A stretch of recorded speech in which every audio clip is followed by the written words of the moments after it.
तो भाई दिल्ली पुलिस ने किस कदर पीटा है भाइयों को, इसके पैर घुटने पे लाठी बजाई है। ये देखो भाई, कहाँ से आए हो भाई? नोएडा से आए हैं। और ये अम्मा को देखो चोट कितनी गहरी लगी है। अम्मा आप कहाँ से आए हो? लक्ष्मी नगर से। अम्मा की क्या गलती है? ये देखो कैसे पीट दिया इन्होंने। सारे भाइयों को बहुत गंदा पीटा है। ये भाई रो रहे हैं यहाँ पे। भाई इन्हें अपना हक मांगने पे देख लो। भाई पुलिस वाले बहुत गंदा पीट रहे हैं भाई।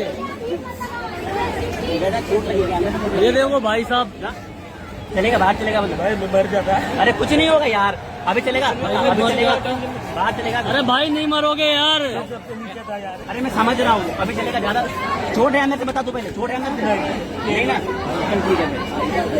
ठीक है भाई नीचे दब गया था ये, एकदम मरने से बचा है ये भाई। ये भाई मरने से बचा है, नीचे दब गया था। ऊपर में